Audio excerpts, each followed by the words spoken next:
Olá, meus amigos, sejam muito bem-vindos a mais um episódio do Fazendas Infinitas, podcast da Trato Consultoria. Eu sou o Arthur Toledo, está aqui comigo Daniel Pagotto. Vamos mais uma, Arthur. Esse podcast que fala sobre como levar a sua fazenda para persistir no tempo, chegar nas próximas gerações, o conceito do Fazendas Infinitas. A gente fala sobre gestão de fazendas, governança, mercado, estratégia, um pouco de assunto técnico e muita história, né? Então, hoje a gente tem um convidado aqui especial, porque é um cara que, além de amigo nosso aqui, tem uma parceria de trabalho com a gente de formas diferentes, né? Tanto dentro como fora. A gente tem cliente comum, é nosso cliente, é amigo, então é de casa, né? Que é o Miguel Tomé Menezes, conhecido como Maneco na Exalc, né? É isso aí. Ele é engenheiro agrônomo, formado na Exalc, é um consultor aí de intensificação de pastagem, na minha opinião, acho que o Daniel concorda também, um dos caras mais fera do Brasil aí no assunto. E está aqui hoje com a gente, que vamos falar de um monte de coisa. Miguel, seja muito bem-vinda. Tudo bem, Arthur? Tudo bem, Daniel? Obrigado pelo convite. Espero poder contribuir aí de alguma forma pro debate. Certamente tem muita coisa para contribuir. Nós vamos começar de onde, Arthur? De quando Olha, o Miguel tinha 10, 20, 30 anos? Como é que vai ser? Eu gosto de primeiro dar uma explicação assim do contexto geral, né? Então, o Miguel é um cara que é técnico de campo ali, que avalia fazenda no Brasil inteiro, que visita produtor no Brasil inteiro e faz parte de um trabalho que é uma equipe ali, uma turma que são os pioneiros desse assunto no Brasil, né? O professor Moacir Costa da Exalc, e muito relevante o trabalho, então conhece a foto, né, do todo, né? A gente sabe a realidade do negócio pecuário no Brasil inteiro. E também tem o outro lado, que é o Miguel no negócio da família, que toca um negócio relevante já há muito tempo, e então esse meio do caminho aqui, tudo isso que a gente vai falar, é o que acredita por que o Miguel está aqui hoje, porque tem muito a acrescentar para a gente, né? Mas é legal a gente ouvir do começo, então, assim, né, em que momento, Miguel, na tua vida você entendeu que era fazenda, era agro, era pecuária, era agronomia? Onde começa essa tua vida no agro? É até difícil identificar esse começo, né? Porque sou filho e neto de pecuaristas, né? Então, minha infância sempre foi no campo, acompanhando meu pai, meu avô, então minha mãe também, produtora rural. Então, vamos dizer, isso já era a nossa rotina, né? Então foi uma evolução natural. Eu não conseguia me ver em outra atividade se não fosse ligada ao campo, né? E foi o que me motivou a fazer agronomia. E o seu pai também é agrônomo, né? Meu pai também é agrônomo. E aí, Exalc. da Exalc também, né? Então, É isso aí. você olhava para ele e falava assim, é isso aí que eu quero fazer, desde sempre. Sim. É. E a primeira vez que eu fui com ele foi algum encontro de ex-alunos lá em Piracicaba. Primeira vez que eu tive na Exalc vai ser aqui. Também foi uma coisa que... amor à primeira vista. Na hora que eu entrei lá na escola, eu falei, não, é aqui que eu quero estudar. Quantos anos você tinha quando foi lá? 12, 13 anos, era... alguma coisa assim. Começo de adolescência ali, bateu o olho, já brilhou o olho na hora. É isso mesmo. E a decisão da carreira em si, porque intensificação de pasto, né? Esse assunto é um assunto que a gente vê muito mais a turma, eu pelo menos tenho essa percepção, a turma da zootecnia, do veterinário e tudo mais, o agrônomo acaba indo muito mais para agricultura de fato, né? Para grãos, cana, enfim, né? Ainda mais estando aqui em São Paulo, né? E você acabou seguindo para o lado da pecuária, né? Isso aí também segue da paixão desde criança? Sim, e a Exalc ela também tem uma particularidade, né? O departamento de zootecnia, ele é muito forte dentro da Exalc, né? Ele tem uma tradição muito, muito antiga, então já veio da família, né? Que, vamos dizer, na essência, meu pai, meu avô, eles eram pecuaristas, né? E na parte materna, minha mãe mexia com um pouco de café, laranja também, meu avô paterno mexia com um pouco de café, mas na essência sempre foi a pecuário. E aí, acho que juntou a fome com a vontade de comer, né? Veio esse viés aí para a pecuária, juntou com a Exalc, que também tem um departamento de zootecnia muito forte, E o sistema que meu pai desenvolvia na época sempre foi baseado a pasto, né? Então a realidade que eu conhecia desde a infância sempre foi a área de pastagem. E eu sempre também tinha em mente que uma das referências era o professor Moacir. Então, tão logo eu entrei na escola, eu falei, ó, eu acho que é com ele que eu quero trabalhar, fazer estágio, aprender alguma coisa. E até a primeira oportunidade que eu tive foi justamente com o Daniel. Eu ia fazer uma parte, tá deixando o Miguel começar, porque assim, até antes, contar um pouco de história, antes até das particularidades minha com o Miguel, né? O avô dele, que ele fala, era amigo do meu avô, a avó, amiga. Minha avó era amiga da sua bisavó, né? Também. Isso. E aí, né, nossos pais também, né, foram amigos por muito tempo, e nós acompanhamos essa jornada, até porque quando eu estava saindo da Exalc, já e fazendo meu mestrado, chega essa turma nova, mais nova lá, e eu ouvi do meu pai algo parecido, né? Ó, você gosta do gado, da pecuária, ó, tem um cara lá chama Moacir Corse, você cola nele, a hora que der, você cola nele lá, né? Então eu, né, fiz isso já mais para frente um pouco, e depois fui fazer o mestrado para o professor Moacir, e quando a gente estava nesse projeto do mestrado, que era um projeto grande da FAPESP, né, um projeto temático, que eles falam várias teses vinculadas no mesmo ambiente. Aí a gente abriu um estágio lá, um projeto que até hoje tem, né? Depois o Miguel fala mais desse projeto Estágio na Exalc, que vai formando muita gente. E aí era uma tantada de aluno de doutorado e eu de mestrado, e eu era o líder desses estagiários, né? Nesse tempo que o Miguel chegou lá. Ele Então foi aí seu estagiário. ele foi Foi estagiário da Ariel. já sofreu um pouco na minha mão, já aí, ó. Ficou um cara muito sabido, agora quando tem problema de passo no nosso negócio lá, e aí, ó, manda foto, ele fala, não, já perdeu o pastejo aqui, já demorou para colocar o boi aí. Né? Mas é isso aí, né? Então, você estava no segundo ano da faculdade, então quando começou... Quando começou, a gente estava no segundo, mas o projeto mesmo começou quando eu estava no terceiro. No segundo tinha aqueles pré-experimentos que a gente ia fazendo lá no centro de treinamento, lá em cima. Aí o projeto temático mesmo começou em 99, eu estava no terceiro ano da faculdade. O legal é que isso foi desde comprar, né, comprar a construção de curral, formar todo o pasto, né, fertilidade de solo, cerca. Então a turma fazia isso, né, no campo, trabalhava sábado, domingo, feriado, todo dia, de noite, né, tinha uma escala, né, férias inclusive. E tinha toda a parte, né, do acompanhamento dos projetos, o acompanhamento de manejo e a proximidade com o professor Moacir, sem dúvida, foi uma grande escola para essa turma aí, lá que ele ingressou nesse estágio. E foi uma oportunidade única, porque não só o Daniel, mas tinha um grupo de pós-graduandos muito bons envolvidos nesse projeto. E eles incutiram uma coisa na nossa cabeça na época, ó, só sabe mandar quem sabe fazer. Então eles botavam a gente na prática mesmo para ir desenvolvendo as atividades para tentar criar esse senso crítico, né? Criar essa experiência aí que depois ele foi muito útil para a gente na vida profissional depois, né? Essa já era uma filosofia do departamento que começou lá com o CPZ, que é um grupo de estágios mais antigos da década de 70. A grande maioria desses pós-graduandos eram egressos do CPZ na época, então foi muito importante para a nossa formação ter essa oportunidade de trabalho lá como estagiário.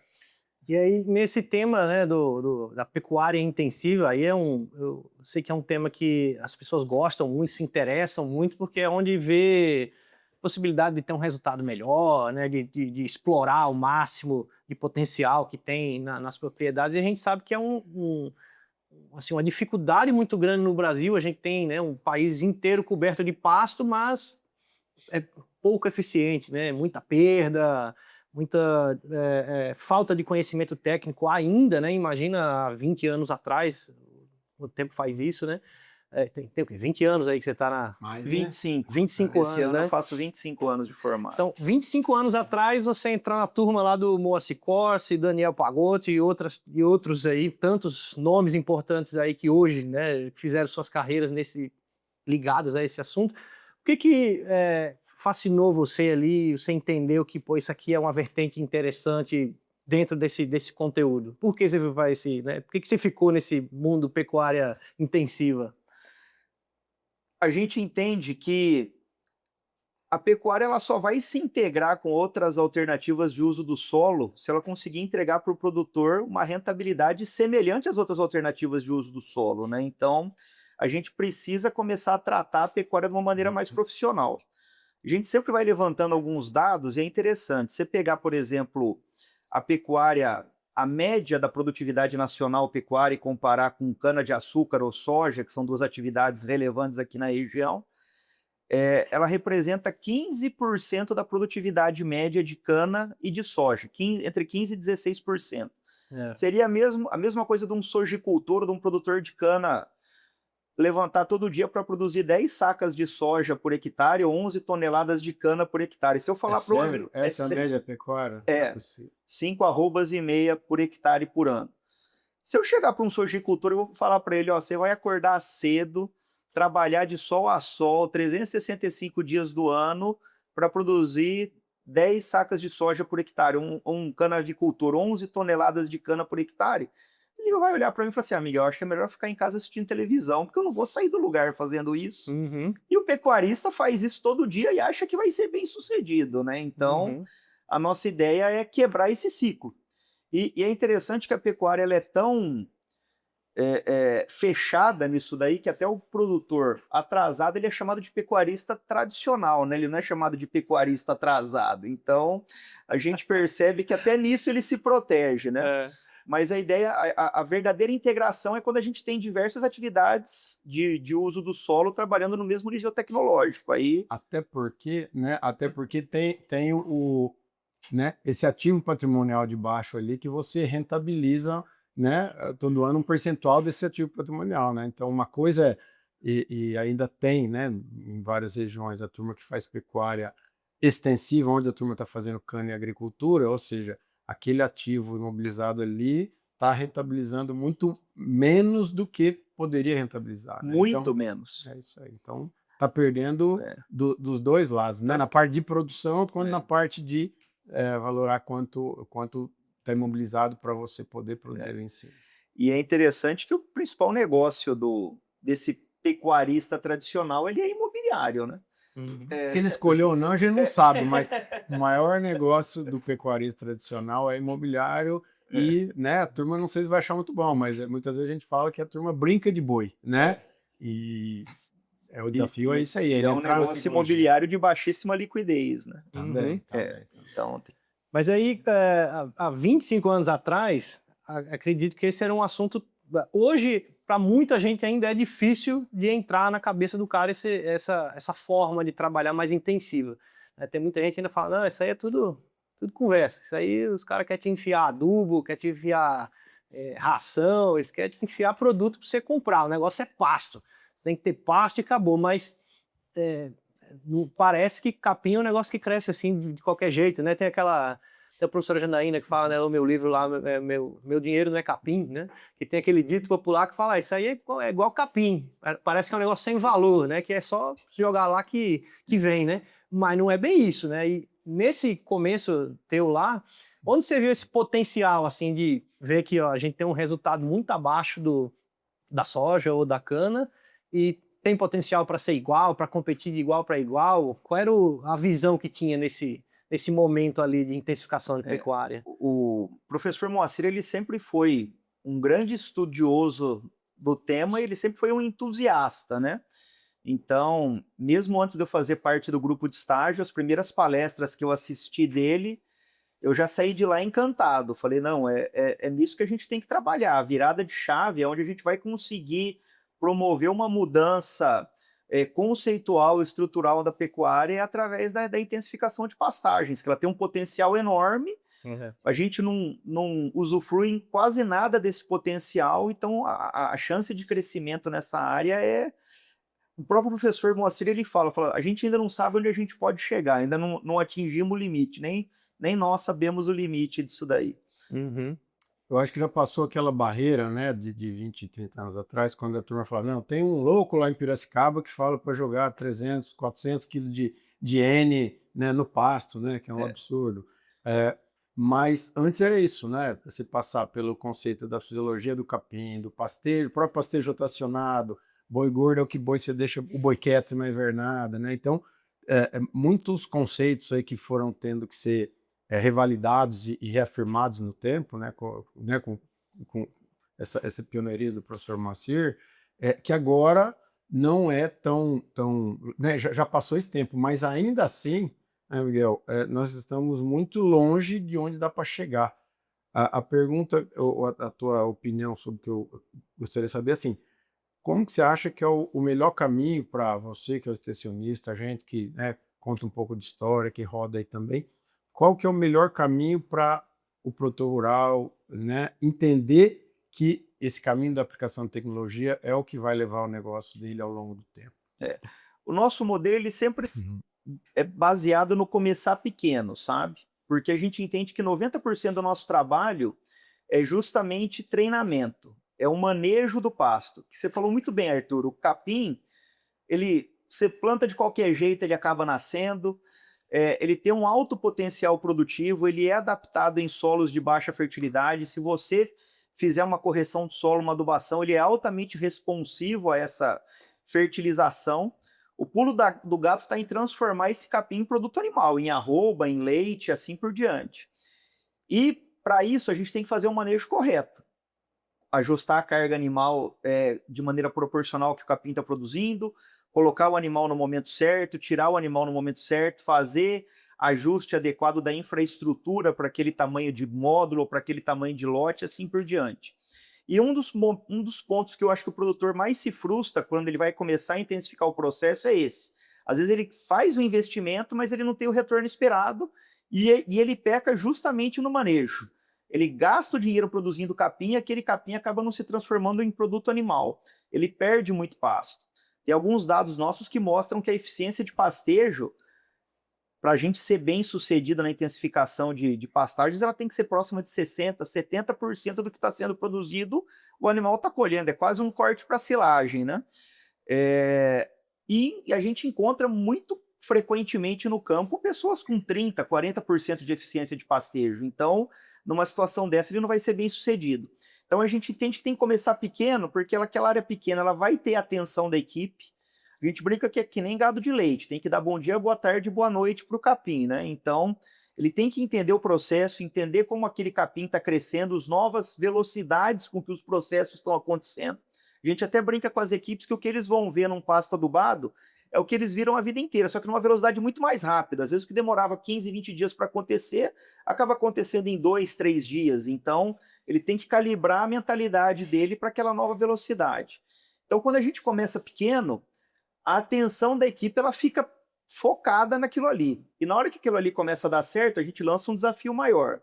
Então, normalmente a gente começa com um nível de adubação mais moderado, o pessoal foi bem, no ano seguinte a gente desafia ele num nível de adubação um pouco maior, foi bem de novo, a gente desafia novamente ele num nível de adubação ainda maior e aumenta um pouco a área adubada e vai desenvolvendo o trabalho dessa forma. Quando você então, fala começar pequeno, é começar com uma área pequena, né? É isso Pega aí. um pedaço pequeno ali e começa para ver se você aprende. Para você ter uma ideia, na média, as propriedades, quando a gente vai começar um processo de intensificação, 10% da área de pastagem a gente aduba, os outros 90% a gente deixa da maneira como está. E muitas vezes a pessoa pergunta para a gente, mas isso tem algum impacto? A gente tem alguns dados lá do projeto que a gente desenvolveu lá em Paragominas, no Pará, que no primeiro ano dos trabalhos, esses 10% adubados tiveram um resultado de aumento da produtividade da fazenda como um todo em 20%. Então, você adubou 10 e melhorou a produtividade da fazenda em 20. Hoje a gente tem alguns dados ali do projeto que a gente desenvolve ali na região de Rondonópolis, o MT Corse, que 26% das áreas são adubadas. E a gente tem próximo de 50% a 55% de aumento de produtividade da fazenda. Então é até interessante, quase que vai dobra, né? É uma relação de 2 para 1 aí, né? Você está falando que é um negócio cultural, então. É um negócio cultural que você começa devagar, implanta, a cada ano vai evoluindo, também para esse proprietário rural ter essa capacitação de entender como é que funciona o negócio, a equipe entender, ele mudar um pouco esse perfil de desembolso de capital também. Sim, capacidade de investimento. Isso, né, que você falou, né, na cultura da soja, a turma está todo dia lá vendo se tem, né, uma doença, se tem praga, não sei o quê. Na pecuária, larga o gado no pasto lá, vai ver de vez em quando só se está tudo bem, se não morreu alguém, se a água está em ordem, né? Então, esse caminho da cultura talvez seja um ponto bom para pegar, né? Porque quem vai entrar, então, em intensificação de pastagem tem que pensar que é um processo longo, gradativo, para fazer dar certo e com, né, o mecanismo certo. Não adianta, vai implantar cerca elétrica, vou economizar na cerca elétrica, né? Então tem muito disso também. Tem vários fatores que a turma quer economizar e no fim, aí tu viabiliza. E você puxou um ponto interessante, esse negócio da cerca elétrica. Porque a cerca elétrica ela é uma tecnologia que tem que ser adotada, ela reduz o custo de implantação, mas às vezes o produtor ele quer ser econômico, inclusive na própria cerca elétrica. E aí o negócio não funciona. Compra um aparelho baratinho. Ou o aparelho é subdimensionado, ou não trabalha com os isoladores, ou não faz a manutenção como deveria ser feita. Aí a cerca elétrica não funciona e a culpa é do conceito de cerca elétrica, e não Então, daquela cerca elétrica que foi mal feita, né? A cerca elétrica, eu acho que ficou no mínimo uns 10, 15 anos queimado nesse tempo aí, né? A turma fazia Pois é. rotacionados né, e gastando muito dinheiro com fazer piquete pequeno, mas acho que agora estamos passando dessa fase. E isso não vale só para cerca elétrica, né? Toda a infraestrutura tem esse problema. O produtor ele tem um problema muito sério com um lote grande. E aí ele falou, eu não posso ter lote grande, que lote grande não ganha peso, tem sodomia, etc. E quando a gente vai analisar a fundo, 90% dos problemas de lote grande é a infraestrutura que não está adequada para aquele lote grande. Antes ele tinha uma infraestrutura que ela era adequada para 30, 40, 50 cabeças, ele começou a trabalhar melhor o pasto dele agora tem suporte para 200, 300 cabeças, só que ele não adequou aquela infraestrutura que era só para 30, 40.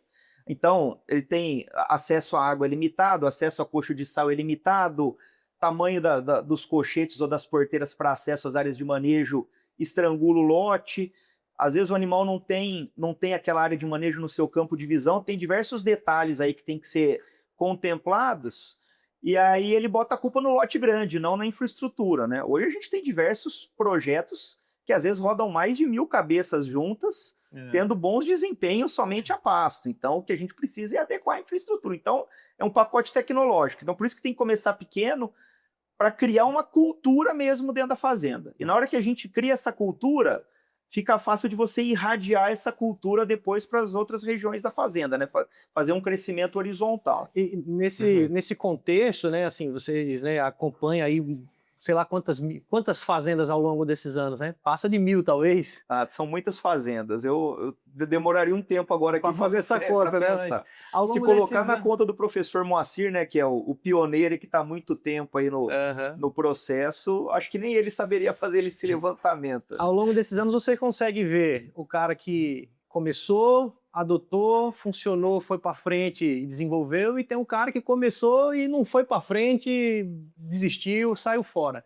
O que você enxerga que diferencia um do outro? Onde está a diferença? A primeira coisa que a pessoa tem que entender quando ela vai entrar nesse processo é que ele vai dar mais trabalho. Você vai ter que se dedicar mais. E isso acontece para qualquer atividade, né? Toda atividade em que você quer crescer, você vai ter que dar uma atenção maior para ela.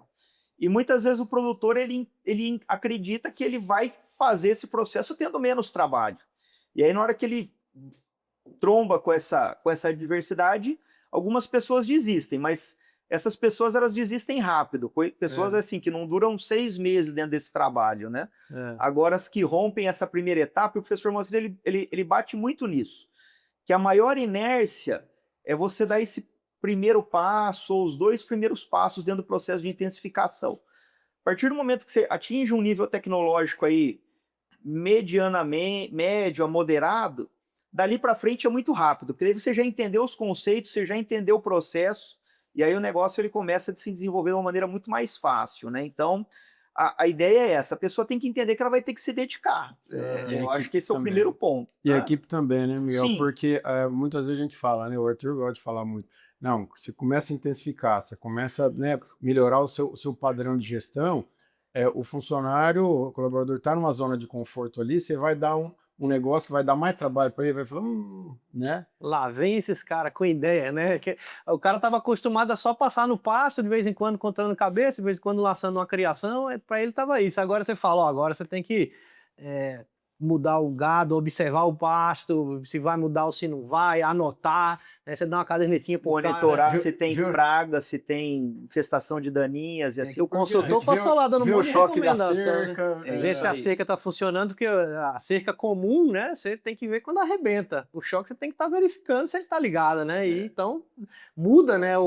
Dá mais trabalho, inclusive para a equipe, né? Então, se a equipe não tiver alinhada com aquilo, né? Mas você sabe que daí tem 2 pontos que são interessantes. O primeiro deles, quanto mais você vai municiando a equipe de informação, mais ela compra a ideia de tocar o negócio. Então, tudo que você está pedindo para ela coletar de informação, tudo que você está pedindo para ela fazer de diferente, se depois de um tempo você mostra em resultado, você mostra em dado, ó, isso daqui é fruto do seu trabalho, foi fruto da sua observação, foi fruto de você ter monitorado esse pasto mais de perto, ter feito um controle de praga, um controle de invasora na hora certa, não ter deixado a cerca diminuir o choque para evitar uma mistura de lote, assim por diante. A gente está falando muito de choque, mas tendo a cerca, tem muito produtor que adora a cerca convencional, para nós não tem problema nenhum também, mas na hora que você vai dando um feedback para a equipe do que aquilo que ela está fazendo está revertendo de resultado para o sistema,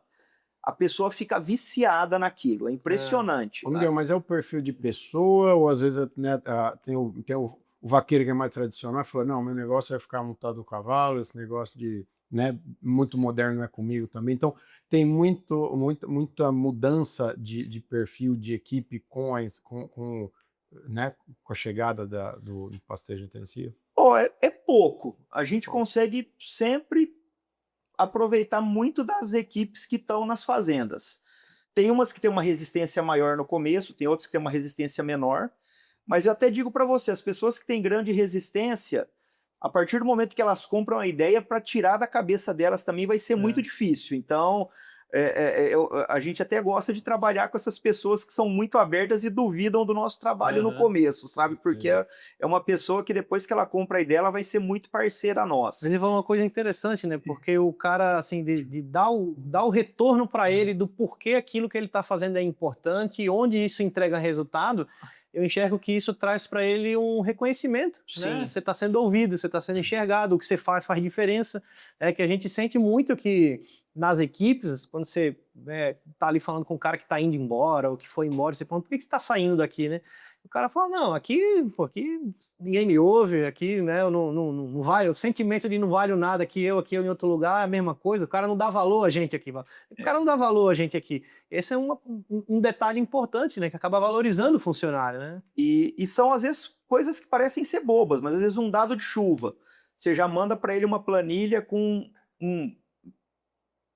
não é bem um balanço hídrico, mas vamos dizer, é um prenúncio de balanço hídrico. Ó, tá vendo que sua umidade aqui no solo ela tá boa, você pode continuar adubando, vamos continuar trabalhando e assim por diante. Pesagem, o produtor ele tem um preconceito grande em ficar levando animal no curral com frequência. Falar, o animal perde peso, não vai ganhar peso. Os dados nossos mostram o completo contrário. As fazendas que pesam com grande frequência, as que têm melhor números de ganho de peso. Por quê? Porque o ganho de peso ele começa a virar ferramenta de manejo.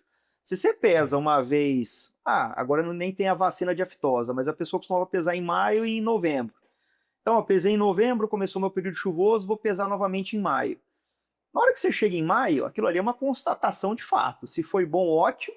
Se foi ruim, a água já passou por baixo da ponte, não tem mais nada para fazer, já se passaram 6 meses, né? Então, você só está olhando pelo retrovisor naquele momento. Agora, se a gente faz pesagens frequentes, e tem propriedade que faz pesagem mensal desses animais na área intensiva, aquilo ali vira ferramenta de manejo. Opa, meu ganho de peso predito era 750 gramas e eu ganhei 650. O que está acontecendo? Já acende o sinal amarelo. Já para fazer um ajuste. E já começamos a fazer ajuste. É por isso que elas acabam saindo lá na frente, lá na ponta, né?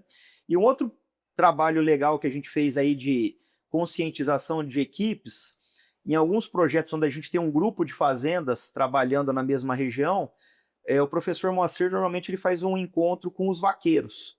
E é bem interessante esse encontro. Normalmente não vai os produtores, é um encontro fechado só para os vaqueiros ou capatazes de todas as fazendas assistidas, onde se troca ideias, se troca experiências. Normalmente isso faz esse encontro é feito em alguma propriedade, ele é feito no campo. Normalmente a gente escolhe uma propriedade que teve bons números na safra anterior. E aí é interessante, começa a ver até uma competição interna entre eles. Teve um vaqueiro uma vez no projeto lá de Paragominas, que a fazenda dele foi o pior resultado daquela safra. Ele falou, ano que vem eu vou ser o melhor. E ele ficou focado nesse... E ele foi o melhor na safra seguinte, sabe? E a gente foi mostrando, mês a mês ele ia trazendo os dados, até agora você já conseguiu acumular tantas arrobas por hectare, que ele dava o dado de lotação, dava o dado de ganho de peso, ele não deixava a gente sair da fazenda antes de tabular essa informação e dar o parcial de produtividade que o módulo estava dando. E uma coisa legal também desses encontros de vaqueiros é que aquelas propriedades integrantes do projeto, né, que acabaram de entrar, é onde você tem, às vezes, as equipes mais desconfiadas, né? E na hora que ele entra num ambiente em que os demais são pares, né? Estão no mesmo cargo, desenvolvendo a mesma função que eles em outras propriedades, e eles escutam isso de pessoas que estão desenvolvendo a mesma atividade que ele, o convencimento ele é muito maior, sabe? Então, esse encontro de vaqueiros ele é interessante para conscientização de equipes também. Muito interessante é isso, é saber que o sistema de produção vai funcionar se você tem uma equipe que acredita que aquilo vai funcionar. E aí vocês usam ferramentas de persuasão, que uma delas é a prova social. Falar, tô vindo aqui, o meu companheiro aqui, né, o meu par aqui, está dizendo que aqui funciona e vai bem, eu estou vendo, e né, muito mais do que você chegar e falar que funciona, ou o dono da fazenda falar funciona. Né? E quando você faz uma pesagem frequente, um exemplo, né? Isso também ajuda a mostrar, você tá vendo? Tudo aquilo que a gente pediu para você fazer, já deu esse ganho de peso. Tá vendo como tá indo bem? Aí a pessoa já começa a linkar uma coisa com a outra, né? E aí ele tem uma consciência grande desse processo. Você falou um negócio, né? Esse negócio de pesar com frequência, né? Até vamos entrar um pouco mais disso, porque a própria produtividade, né, da fazenda que você faz em produção, né, de arrobas por hectare por ano, vai depender do manejo. E quando você está falando da intensificação a pasto, em diferentes épocas do ano, mesmo diferente dentro da própria época de chuva, o manejo muda porque a fisiologia do capim muda. Então, é bem por isso que você está falando, porque o capim sei lá, de 30 dias ou de 25 dias de pastejo em dezembro é diferente do capim de 25 dias de pastejo em março, abril. E aí vocês vão ajustando até a expectativa de ganho de peso. Como é que é o dia a dia disso aí? Isso é interessante. Na verdade, o que mais impacta é a taxa de crescimento do capim. Então, aquilo ali é uma conta corrente. É interessante isso, que tem alguns produtores que vieram do confinamento para depois começar a intensificação do pasto. E o confinamento ele já tem uma metodologia muito consolidada, né? Leitura de coxo, através da leitura de coxo eu ajusto o consumo, eu vou vendo a evolução do consumo dos animais, quando o consumo começa a estabilizar ou cair, é mais ou menos o momento da gente fazer, às vezes, o abate desse lote, né? E demorou para esse produtor entender que no pasto era um pouco diferente. Mas eu precisava de uma métrica que eu media todo dia, igual a minha leitura de coxo no confinamento, para o negócio funcionar. E não é... No pasto não funciona assim. Por quê? Porque no confinamento você dá uma quantidade pesada, com uma mistura homogênea, sabendo os ingredientes que aquilo ali tem, e no coxo para o animal. E aí no dia seguinte você mede quanto que sobrou daquilo ali e você vai fazendo uma conta corrente precisa, né? No pasto é diferente, o capim está crescendo todo dia. Se você teve um veranico, essa taxa de crescimento deu uma segurada. Se teve uma época de muita chuva que ficou com muita nebulosidade, essa taxa de crescimento do capim também pode cair. Se você está numa época de condição climática ótima, você pode ter um pico de produtividade. Se o animal ficou um dia por piquete ou 4 dias por piquete, já é um perfil diferente. No quarto dia ele já está comendo uma dieta bem diferente do primeiro. Totalmente diferente. Com gado de leite você percebe muito isso, porque a vaca de leite ela já te conta no dia seguinte que ela comeu hoje, né? Então, na própria produção ali de cor de leite. Então, no gado de leite, normalmente a pior produtividade é o primeiro dia de ocupação do piquete. Por quê? Porque ela reflete o último dia de ocupação do piquete anterior. Por isso que, na maior parte dos trabalhos aí hoje com pecuária leiteira pasta, é um dia de ocupação por piquete para ter essa estabilidade, né? Às vezes até mais de um piquete por dia, né? Mas o que a gente tem notado é o seguinte, o que mais proporciona ganho de peso para o animal é tamanho de bocado. Então é a maneira como o pasto está oferecido ao animal. Então, se o animal ele consegue, o animal ele enrola a língua, né, para aprender o alimento. Se em cada enrolada de língua ele conseguir puxar muito capim, ele fica menos horas durante o dia pastejando, a energia dele de deslocamento cai, ele vai para ósseo mais cedo e o ganho de peso dele é maior. Então tem alguns dados até com rebanho leiteiro mostrando isso, que um capim às vezes de valor nutritivo um pouco melhor, porém numa estrutura de difícil apreensão pelo animal, resultou em produtividade menor do que um capim de valor nutritivo um pouco inferior, porém numa estrutura de mais fácil apreensão pelo animal. Então o pulo do gato, inclusive do manejo, é esse: é você ter a maior porcentagem de folha possível em relação à haste, porque daí o animal está sempre comendo de boca cheia, e comendo de boca cheia ele vai ter ganho de peso bom. Então, a ideia desse treinamento é você conseguir entender essa dinâmica de crescimento da planta. Tem hora que ela está crescendo mais, tem hora que ela está crescendo menos, às vezes eu preciso ajustar minha lotação para cima, às vezes eu preciso ajustar para baixo. Muitas vezes a gente usa lote extra para não ficar misturando e desmisturando lote, para fazer um ajuste do pastejo. Então, é uma dinâmica que por mais que a gente vá mensalmente, na grande maioria dos projetos a gente visita os produtores, é uma dinâmica que às vezes ela acontece em questão de dias. Então você tem que ir criando esse conceito na mente aí do vaqueiro para ele poder tomar essa decisão ou nos alertar. Hoje é fácil, né? Toda propriedade tem internet, WhatsApp, vídeo, foto, manda foto, troca ideia e às vezes remotamente a gente consegue tomar essa decisão mesmo não estando na fazenda, mas a pessoa tem que saber o que ela está procurando. Se ela estiver andando aleatoriamente, o problema está do lado dela, ela nem sabe que o problema existe. Né? Sim. Você falou assim duas coisas aqui nesse papo todo assim, que são duas quebras de crenças de uma forma geral do cara mais tradicional, né? Um é que pesar gado, o animal está sofrendo e está perdendo peso. Não tem que fechar gado quando for possível, menos possível. Eu não quero fechar gado em curral para o gado não emagrecer, porque o gado sofre no curral. E aqui a gente está mostrando que existe um estudo que mostra exatamente o contrário, né? Que quanto mais você pesa os animais, mais controle do manejo você tem, e por isso você toma decisões mais acertadas, né? E ganha mais peso se você medir mais o peso dos animais. E a outra coisa sobre equipes, né? Então, a gente, 10 em cada 10 pecuaristas vão reclamar dos funcionários, é que não tem funcionário na região, o pessoal não quer trabalhar, os que tem é o pior do que, não sei se é bom com ele ou pior sem ele, é o que tem aqui na região, e a gente está falando aqui de contexto de a turma que está empolgada, engajada no serviço, né? Então, essa história do cara que foi o pior de um ano e trabalhou para virar o melhor no ano seguinte, isso é uma quebra de expectativa, é algo fora do que está sendo esperado, né? Porque parece até que a gente está falando de algo que isso aqui é no Brasil mesmo, né? A gente não está falando da Nova Zelândia aqui, não, né? Mas eu acho que muito passa por isso. A equipe ela tem que entender o porquê que ela está desenvolvendo determinada ação. Porque às vezes ela está executando uma atividade e ela nem sabe por que ela está fazendo aquilo. A partir do momento que ela começa a entender a importância daquilo, que aquilo ali vai refletir no resultado final do processo, ele começa a se sentir relevante dentro daquele processo. E aí o negócio começa a ficar melhor. Até um dado interessante que eu comecei a fazer lá na propriedade do meu pai, sempre que tinha algum abate, a gente sempre processa os animais um tempo antes, faz um vídeo até para o meu pai poder negociar esses animais, manda esse vídeo aí para os possíveis compradores e assim por diante.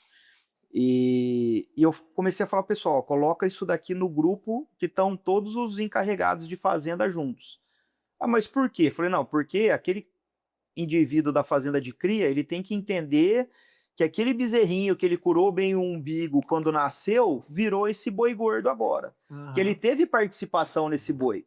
Ele ter cuidado daquele bezerro até a hora da desmama, teve um reflexo nesse boi gordo aqui. Então, às vezes são pequenas coisas que vai criando esse engajamento, sabe? Sim. Eu acho que isso é muito importante. E você falou aí, né, mencionou então o assunto falou do seu pai, eu vou puxar para um lado aqui de que primeiro, vamos falar de fora, tá? Depois a gente fala de dentro. Então, de fora, assim, você atende muitos clientes, né? Atendeu muitos clientes e grande parte disso daí tem família envolvida. O cara que tá lá com os filhos, entre irmãos, entre gerações diferentes. Normalmente, a turma mais jovem topa mais o assunto de intensificação, é mais corajoso nisso. a turma que formou agora e volta para casa e fala, agora eu vou, né, vou acelerar aqui, vou fazer manejo, vou fazer não sei o que lá, e a turma mais velha, mais conservadora, mais avessa, não inventa moda aqui não, né? O que você enxerga que vira essa chave ali entre os jovens e os mais velhos ali de adotar uma tecnologia dessa? É bem heterogêneo, é interessante isso. É muito comum a gente ter os patriarcas com um perfil mais conservador e a próxima geração querendo inovar, mas também a gente encontra muitas vezes o contrário, que o patriarca ele é muito empreendedor, mas ele sempre foi muito focado em desenvolver atividade no campo e nunca fechou um número. Okay. E aí a segunda geração fala, não, tudo bem, mas agora vamos tentar fazer isso daqui e ver se esse negócio realmente está dando dinheiro ou não. Então tem esses dois perfis aí dentro do negócio. Então, de certa forma, ela tem uma complementariedade, né? Então, por mais que a nova geração às vezes quer acelerar o processo, a geração anterior tem a experiência, né? Então ele pode auxiliar muito na tomada de decisão. E quando é o contrário, né, que você já tem às vezes um patriarca um pouco mais acelerado, você tem a nova geração vindo atrás, trazendo novos elementos para trazer às vezes uma gestão mais profissional do negócio, né? E isso é uma coisa interessante. Às vezes demora um pouco de tempo para a gente entender isso, porque quando a gente sai da faculdade, a gente acha que vai mudar o mundo, né? O mundo tá errado e a gente que tá certo. Então, no começo, a gente quebra um pouco de cabeça até entender esse processo, mas essa é uma das lições até que eu deixo muito para os estagiários lá, quando vem trabalhar com a gente, é o seguinte, pessoal, se a gente está indo atender um produtor e ele tem capacidade de nos contratar para dar assistência para ele, até hoje ele mais acertou do que errou. Então a gente tem que dar muito mérito pro que ele está fazendo e não ficar só apontando que batendo no cara ali precisava ser feito de diferente. Não, primeiro a gente tem que enaltecer tudo o que foi feito de correto e ver como que a nossa contribuição pode ajudar ele a fazer ainda mais, né? Então acho que a ideia é mais ou menos essa. A gente tem que sempre ver o copo meio cheio, nunca meio vazio, né? Uhum. Então, eu acho que essa complementariedade entre gerações ela é importante. Eu acho que é bem esse caminho aí, né? Eu entrar nessas perguntas sobre o seu dilema, né? De ir para uma carreira onde você aplica a tecnologia e ao mesmo tempo, né? Ser aí, né? Herdeiro de produtores rurais e chega uma hora agora que você já rodou um tanto, 25 anos, né? De formado e a família tá lá, os pais ficando mais de idade, você tendo que apoiar cada vez mais. Como é que esse dilema, como é que você pensa, né? O que passa na sua cabeça todo dia pensando, pô, eu gosto do que eu estou fazendo, ao mesmo tempo a família tem um ativo aqui que eu participo, e tem meus irmãos, e já é uma nova sociedade. O que passa na sua cabeça todo dia quando, né, você está com um pé em cada canoa, vá? Bom, primeiro, colocar que eu acho que um dos meus principais professores foram meus pais, né? Porque eles me ensinaram uma coisa que muito dificilmente você aprende na faculdade, que é entender o sistema de produção. Quando você cresce nesse ambiente, aquilo ali ele fica tão sedimentado dentro de você que você vê aquilo ali com uma natureza tão grande que você nem percebe que aquilo ali é um diferencial. Só depois que você sair para o mercado de trabalho que você começa a entender aquilo ali de uma maneira um pouco mais clara, sabe? Então, entender o sistema de produção, ele é muito importante, porque na hora que você entende, você tem um conceito solto aqui, você tem outro conceito solto lá, um terceiro conceito lá na frente, você consegue juntar isso e tornar aquilo ali uma engrenagem que está rodando multidimensional, né? Pensando em diversos aspectos.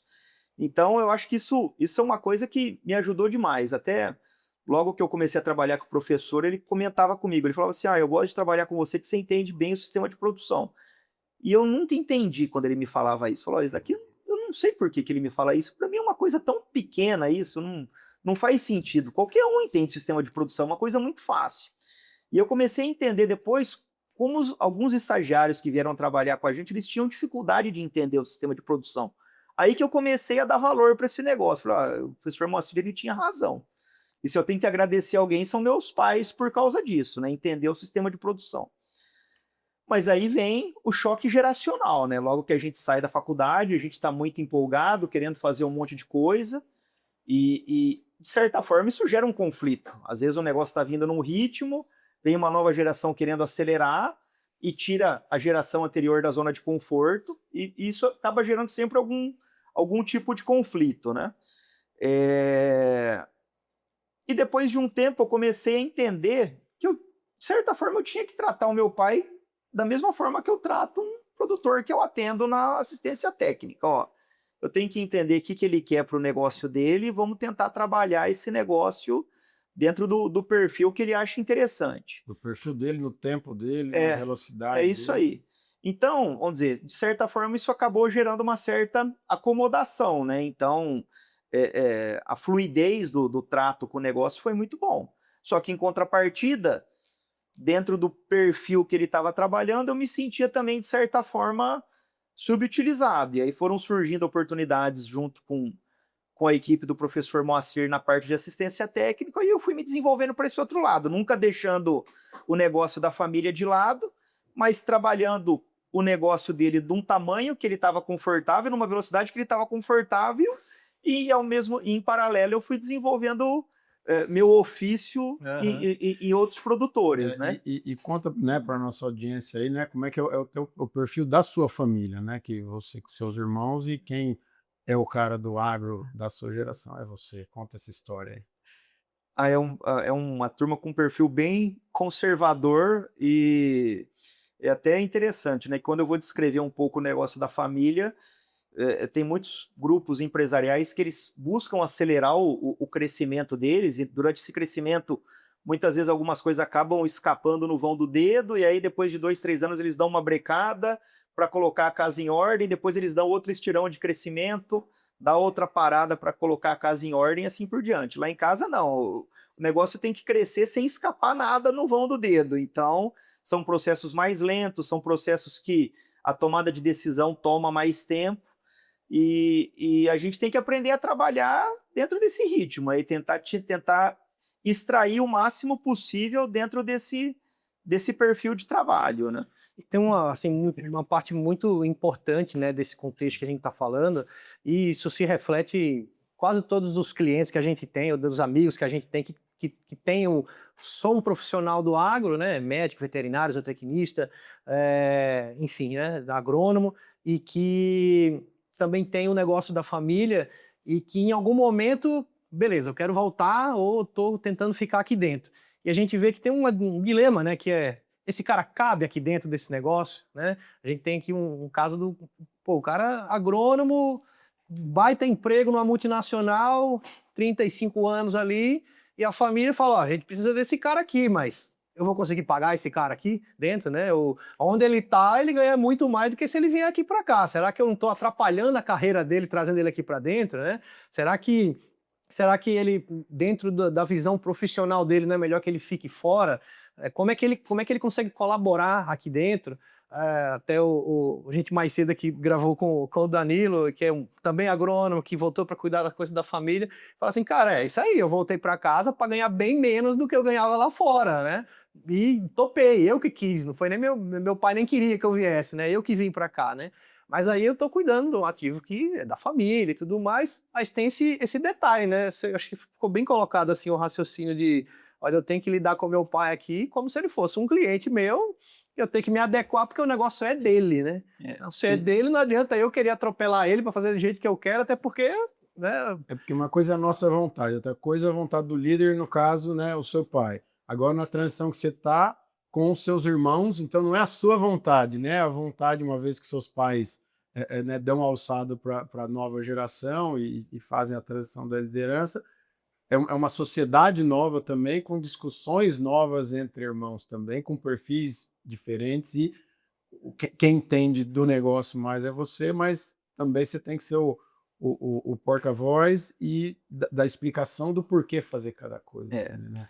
E é interessante, puxando um pouco do que o Arthur falou, numa das primeiras reuniões, quando a gente começou a trabalhar com a Trato, o Daniel virou para mim e falou assim, Miguel, tudo na vida é questão de escolhas.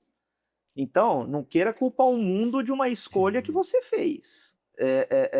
Se você escolheu, você tem que estar bem com você mesmo dessa escolha que você fez e toca para frente. Até por essa proximidade, né, que a gente tem, muitas vezes o Daniel dá até uns puxões de orelha na gente, assim, e eu acho isso muito bom, eu não acho ruim, não, eu acho excelente. Ele falou, isso daqui são escolhas, então não adianta se reclamar de uma escolha que você está fazendo, você pode escolher fazer o contrário, e tá tudo certo, né? Então, eu acho que pensando, às vezes, em pessoas que estão fora do negócio, eles têm que escolher, eles têm que estar confortável com a escolha deles. Eu acho que foi uma lição muito boa que o Daniel passou para mim aí no começo do nosso trabalho junto. Não pode culpar o outro, porque a minha família está me pressionando. Não, mesmo que a família pressione, ele pode falar não. Então, Você tinha a opção de dizer não, né? então, se ele está falando sim, ele tem que arcar com essa decisão dele e bola para frente, né? Então, acho que isso é muito importante. Não, é isso, né? E a sua decisão, né? Não vai e vem, né? De você entender que, ó, é o jeito do meu pai, né? E acontece com muitas famílias, né?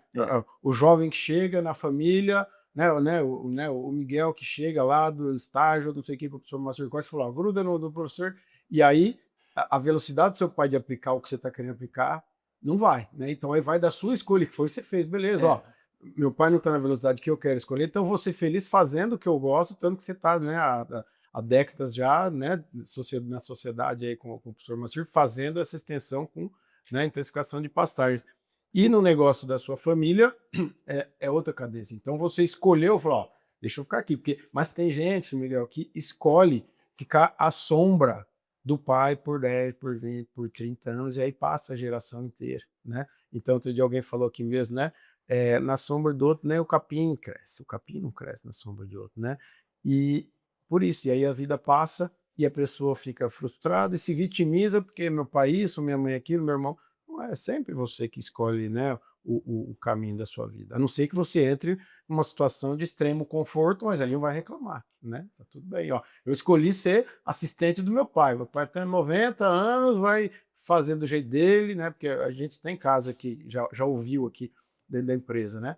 Que o pai com 81 anos, o filho de 50 na fazenda tinha que ligar para o pai para falar que ia trocar uma boiada de pasto, né? Então isso aí, cada um aceita ou não aquilo que... Agora, uma coisa que eu acho que é importante muitas vezes no trabalho com a família, envolver a família toda na tomada de decisão. Eu acho que não pode ter só uma pessoa apagando a última luz do negócio. Eu uso muito esse termo, é um produtor do Tocantins que a gente atendia, ele sempre falava assim, ó, quem tem que apagar a última luz aqui sou eu, então, por mais que você está falando para eu não fazer assim, eu estou ciente do risco que eu estou tomando e quem apaga a última luz aqui sou eu. Então, um esforço que eu tenho é sempre fazer todo mundo apagar a última luz junto, lógico. Tem coisas aí da operação do dia a dia que eu não vou ficar dando satisfação para todo mundo toda hora, mas todo mundo tem que estar ciente do que está acontecendo para depois, ó, não deu certo. Não, a gente estava ciente, a gente concordou em tomar esse risco ou caminhar para esse lado e não foi aquela coisa assim, você me orientou mal. Não, eu acho que num negócio familiar, principalmente se não estão todos trabalhando juntos, tem que ter essa segurança e essa concordância de todos que estão envolvidos ali no negócio, né? Para que haja esse consenso. Eu acho que isso é uma coisa muito importante, sabe? E como é que você faz isso? Como é que você deixa, né, teus irmãos e teus pais atualizados com aquela decisão que você toma, o que você toma sozinho, o que você leva para todos aí? Como é que é essa dinâmica? O principal são as reuniões de conselho, né, que a gente faz com vocês, que a gente tenta levar os temas mais relevantes. Aí tem algumas coisas, às vezes, de uma relevância de um nível um pouco inferior, que eu sempre compartilho com meu pai, com a minha mãe e com a minha irmã, que estão trabalhando lá na operação junto, então isso é muito comum de acontecer, às vezes até coisas que, em tese, estaria 100% na minha mão de decidir, eu aviso, ó, tá acontecendo isso, isso, isso, e eu acho que eu tenho que tomar essa decisão. E escuto, às vezes eles têm opinião contrária, eu não tenho, mas pelo menos eles estão cientes que eu vou tomar aquela decisão. E se nesses intervalos que entre as reuniões do conselho que tem algum outro assunto mais relevante, muitas vezes eu entro em contato com meu irmão, né, que ele trabalha no ramo financeiro, mora em São Paulo, ele é o que se envolve menos aí no dia a dia. Aí eu ligo para ele, explico o que está acontecendo e aí a gente escuta também a opinião dele a respeito, né? Então, normalmente a dinâmica tem sido essa. Estamos falando de comunicação, então, e a família toda está entendendo, não quer dizer que todo mundo tem a mesma opinião, mas está entendendo a decisão. Uma vez que também, seu irmão, por exemplo, por escolher estar no mercado financeiro, aceita que você esteja na liderança e entende que aquela ação vai ser tomada daquele jeito. Coloca a opinião dele, mas aceita que... Esse inclusive eu acho que é um desafio grande no negócio familiar lá em casa. Eu acho que todos confiam demais em mim, e aí tem horas que eu acho que é ruim isso, sabe? Então, Eu preciso de alguém para me questionar, né? Eu vou dizer, não é porque vocês confiam em mim que vocês não têm que ficar sabendo do que está acontecendo e tem que estar de acordo com o que está acontecendo. Então, porque, se não confia, mas isso pode se cobrar o preço disso em algum momento no futuro, se alguma coisa der errado, né? Então tem que ter isso é um dilema, né? Um drama ali, muitas vezes, do cara que fica na operação, tocando a operação da família, mas ele é o cara que está ali de líder, né? Que tem tem dois cenários aí, né? Um é aquele que, pô, ninguém nunca veio aqui e agora vem dar pitaco, né? Os caras não entendem de nada aqui, nunca vieram aqui para fazer nada, agora querem me questionar, agora querem me perguntar, e aí às vezes fica até ofendido, né? Fica até dolorido quando alguém questiona uma decisão que foi tomada, né? Porra, o cara sabe de nada, vem me questionar. Mas tem o outro lado, que aí é esse teu lado aqui, de falar, pô, eu preciso que vocês dividam a responsabilidade dessa decisão comigo, né? Porque eu posso estar fazendo certo, mas se eu errar, eu não errei sozinho, né? E vocês sabem que às vezes eu levo uns temas até de relevância relativamente baixa, mas eu falo, não, quero a opinião de todo mundo aqui antes de tomar essa decisão, né? Então, eu acho que tem que funcionar assim, eu acho que é melhor. Melhor pecar pelo excesso do que pela falta. Ô, Miguel, indo para o reta final aqui do nosso papo aqui, eu gosto de trazer um ambiente mais reflexivo aqui, né, da gente levantar pensamentos. Eu, particularmente, já peguei muita frase sua para usar, né? Das sacadas, de coisa que aconteceu, e né, de como toma a decisão. Eu capto muito ali, né? Acho que a experiência, tanto com você, quanto seu pai, sua mãe, sua família, de uma forma geral, não são todas pessoas que têm experiência relevante naquilo que fazem, né? Então eu absorvo muito disso, né? Então eu queria ouvir um pouco de você aqui o seguinte: imagina você no começo da vida ali, jovenzinho, 18, tomando decisão de fazer faculdade e tudo mais, você tem que dar um conselho para o Miguel de 18 anos. Que conselho você dá para ele? Eu acho que tentar conhecer mais coisas que ele não conhecia. O que eu quero dizer com isso? Eu fui... Um dos motivos pelos quais eu fui trabalhar na área de produção animal e na área de pastagem é que, de certa forma, era o setor onde eu tinha mais conhecimento, né? Que foi onde eu cresci.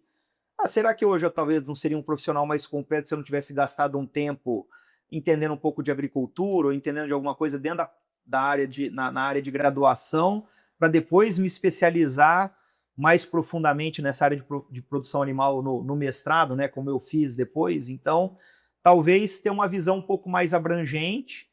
E um outro ponto que é importante, que isso também eu aprendi com o Daniel, quando ele ainda estava... Você ainda trabalhava...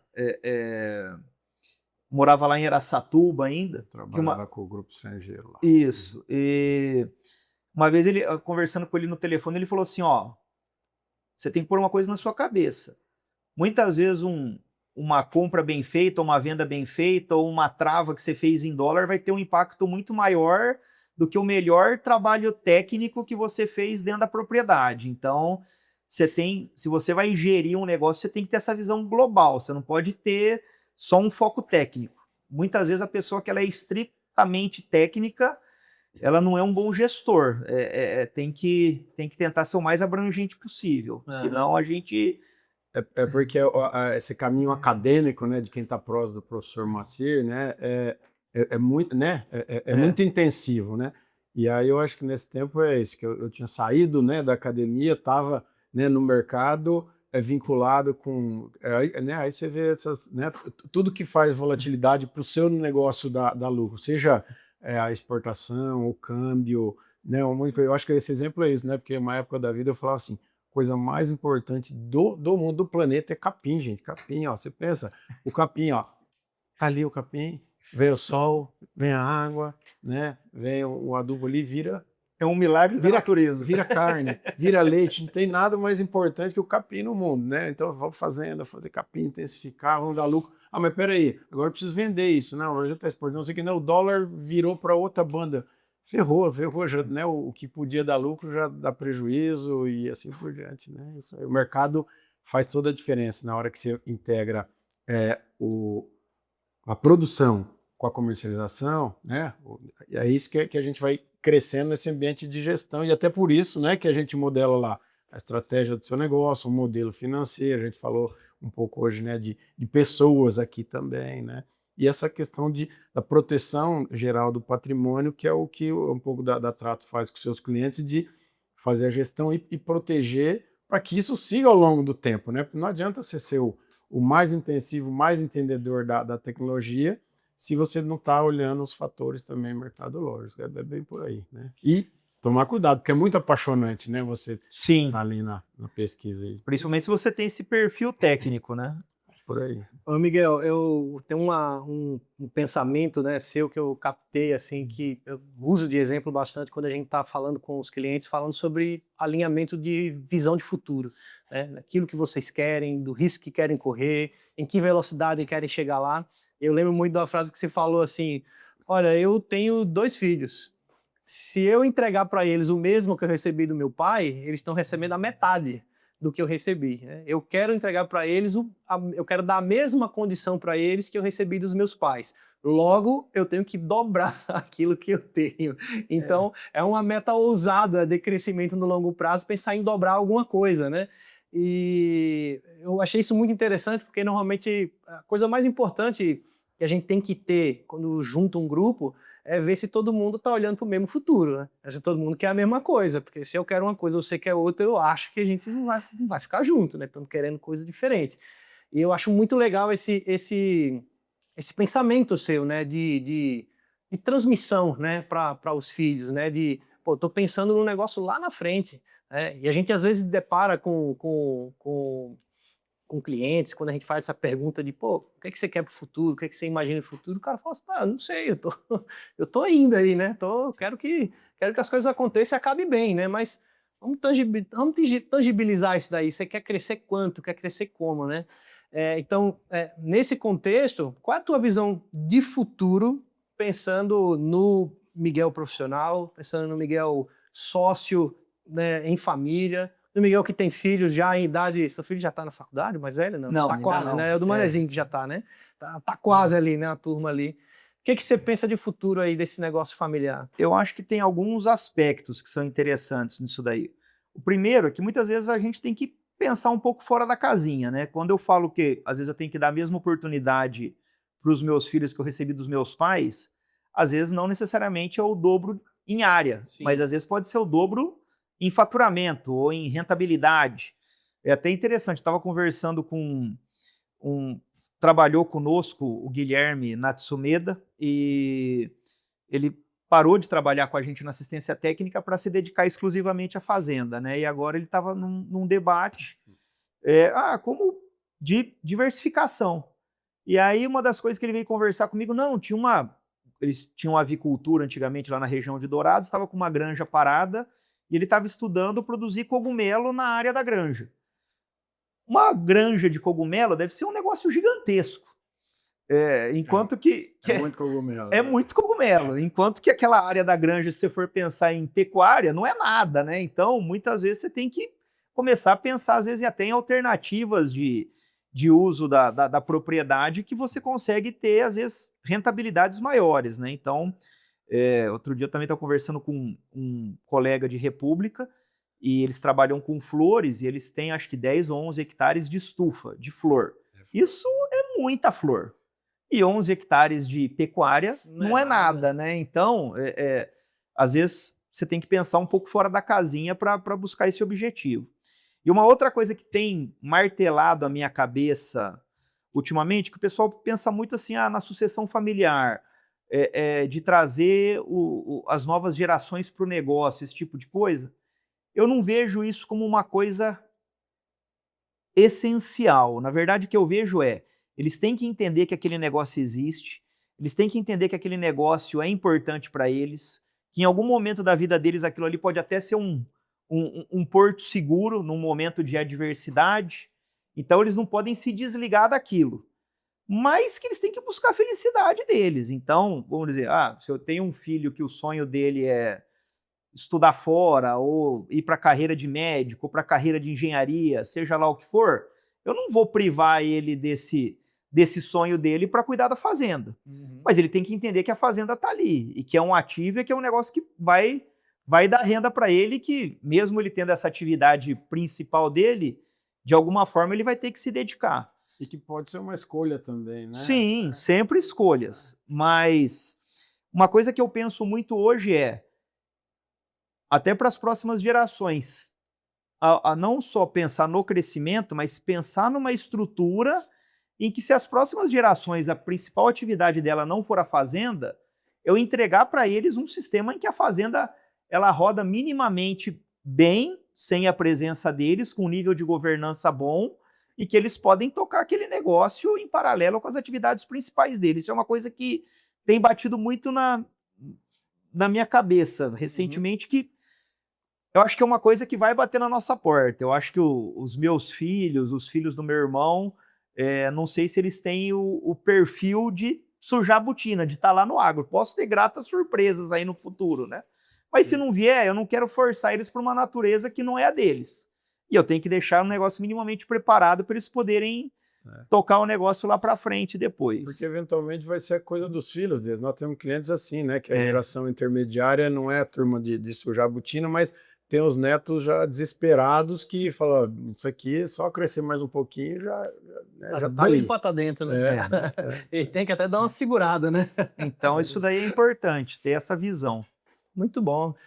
Daniel Pagotto, mais alguma consideração, uma pergunta? Não, isso que o Miguel falou por último aí, né, do exemplo do cogumelo aí, né, eu acho que é muito essa visão de quem trabalha na extensão aí, né, como consultor na sua visão de recomendar uma coisa. Então você é um consultor recomendando dentro da sua atividade pecuária para o produtor rural. Outra coisa que você também tem esse seu lado, né, é o lado do empresário rural, né, do líder agora, né, do negócio da sua família, que fala assim, pô, será que, né, é só o pasto que vai resolver a minha vida, né, que não é, né, mas muitas vezes a turma fala, eu gosto de pasto, tá? Eu gosto de pasto, se você está sozinho e quer brincar de pasto, você brinca de pasto, mas você tem sócios, né, e para não ter uma gestão temerária, claro que você tem que olhar o negócio como um todo, e isso vai além, né, e claro que você tem bom senso nisso, para saber que não, se eu tenho 20 hectares é uma coisa, 20 hectares provavelmente você ia continuar sendo um consultor de pastagem e não ia ter um boi no seu negócio agro, né? Então, acho que essa separação da visão, enquanto você é só o gestor, ou trabalhava para o seu pai, com você sendo o líder que dá o direcionamento do futuro, né? Que a gente discorre, né, Arthur? Que não é um ambiente, mas a gente discorre questões complexas, né, com vocês, de falar, pô, nós temos esse perfil de fazendas, faz sentido vender uma fazenda aqui para comprar outra aqui, né, pensando no longo prazo e tudo mais, para gerar eficiência, né? Então são discussões que a gente tem dentro do projeto do Miguel, que é você saber separar a hora que você é o empresário líder, simplesmente do executor depois que a decisão está tomada. Eu acho que esse ponto o Miguel tem muita clareza e consegue saber que hora que ele põe cada chapéu ali, e são os momentos onde as nossas discussões são mais ricas, né, nas reuniões com vocês. A hora que a gente está olhando o para frente, o longo prazo, a questão de patrimônio, de proteção e de manter o patrimônio crescendo, né? Eu acho que você concluir um pouco dessa sua visão disso aí, eu acho que vai ajudar um pouco de gente aí a abrir a cabeça também para pensar no longo prazo também, que o negócio vai ficar. E uma coisa que eu acho que é legal, eu noto isso porque eu tenho uma experiência diferente do que a média, por exemplo, dos meus pais ou até dos meus tios que estão ali no negócio, né? Querendo ou não, quando a gente está preso dentro do negócio, o nosso horizonte de visão, ele, de certa forma, ele é limitado, né? O que eu estou fazendo, será que é diferente do que o meu irmão está fazendo, ou do meu primo, ou do meu vizinho? Eu ainda me sinto uma pessoa privilegiada, porque como a gente roda o Brasil todo dando assistência técnica, eu me deparo com realidades no Brasil todo, e isso acaba me permitindo criar um senso crítico e até fazer um benchmarking com o que eu estou fazendo dentro da propriedade. Mas as pessoas que não têm essa oportunidade de estar rodando para cima e para baixo, eu acho que participar em grupos de discussão, grupos de mentoria, para poder ver como é que é a realidade de negócios de outras pessoas, para ver o que eles conseguem trazer de útil para dentro dos seus negócios, isso é muito importante, porque senão você fica tão preso à sua realidade, às vezes a sua realidade ela pode ter um campo de visão tão limitado que aquilo ali vira a única verdade na sua vida e ela não é. E você tem que começar... E para você ver fora da casinha, né, você tem que entender que existe mundo fora da porteira da sua fazenda, né? Então, acho que isso é muito importante. E pensando nas novas gerações, eu também acabei aprendendo isso na assistência técnica, né? Que eu acabei tendo outros chefes, né? Não só o professor Moacir, mas os produtores que a gente atende. Se possível, ter uma experiência profissional antes de vir trabalhar na fazenda. Porque muitas vezes, aquilo que você briga com o seu pai ou com o patriarca do negócio, será que o meu chefe num outro negócio não ia falar a mesma coisa para mim? E eu estou pegando no pé só porque ele é meu pai? Então, eu acho que é importante ter essa visão também, porque te permite ter esse senso crítico na hora que você vem trabalhar dentro do negócio da família, né? Boa ideia e bem colocado, né? Ou seja, pais, né? Coloquem seus filhos para apanhar fora, para entender, né? De estrutura organizacional, entender de hierarquia, para depois não ficar, né? Mole dentro de casa aí, né? Achando que pode tudo, achando que é tudo dele e do jeito dele vai ser. E muitas vezes colocar, quando essas pessoas novas entram, não no negócio onde elas se sentem mais confortáveis, mas para resolver, às vezes, um pepino que já está lá na fazenda há bastante tempo, para ver qual que é a capacidade dele de desembaraçar aquele negócio também. E até isso vale até para os mais jovens, né? Porque você chega na fazenda para pegar o que já está bom, você não vai se diferenciar, né? É isso aí. Então, você arruma uma encrenca onde seus pais não se... né, não tem conforto, fala, aqui que eu vou consertar, aqui que eu vou fazer diferença, e talvez assim, né? E você ganha autoridade fazendo isso. Pronto. Muito bom, Miguel. Eu sei que redes sociais não é o seu forte, mas eu sei que tem um trabalho sendo feito aí da Corses Zootech, né? Isso. Onde que acha o trabalho do Miguel, o trabalho da assistência técnica para a turma que ouviu agora e procurar? A gente tem a nossa página do Instagram, né? @CorsesZootech. O Tech é com CH no final, tudo junto. Temos o nosso site também, www.corseszootech.com.br. Os principais são esses. E eu também até aproveito, né, já que você tocou na empresa, para dizer que muitos desses dados que eu trouxe aqui para o nosso debate, eles são obtidos de forma conjunta, né? Não é um dado só meu, é um dado da equipe como um todo, né? Então dá o crédito aí para o professor Moacir, para o Marco Antônio Penati, para o Miguel Chiota, hoje tem o Arthur Lemos trabalhando com a gente também, e todos os outros que já passaram lá pela empresa e trabalharam conosco. Isso daí, todos esses resultados é conjunto de um trabalho coletivo. Bom demais. Miguel, a gente espera outro dia gravar mais um conteúdo. Tem um assunto que eu quero desenvolver por você aqui, que depois a gente vai só falar disso aqui, que é aplicativo, programa de gestão. Aí ele tem um conteúdo muito legal para fazer em breve aí. Combinado. Muito obrigado por você ter vindo aqui. A gente espera Eu você que agradeço, espero ter contribuído de alguma forma. Bom demais. E a você, meu amigo que ficou até aqui, meu muito obrigado. Tenho certeza que você está saindo melhor do que entrou, aprendeu alguma coisa nova. E se isso valeu para você, deixe seu like, se inscreva no canal, comente, mande esse episódio para alguém que precisa ouvir. Está aqui no YouTube, está em todas as plataformas de streaming de áudio, aí, Spotify, Deezer, Apple Podcasts, um monte aí. Fica à vontade, coloca no carro, bota pro seu pai ouvir, põe lá, dá o play, ele não vai nem ver, vai achar que tá ouvindo rádio, vai estar ouvindo o podcast aqui da gente. Muito obrigado, até o próximo episódio do Fazendas Infinitas.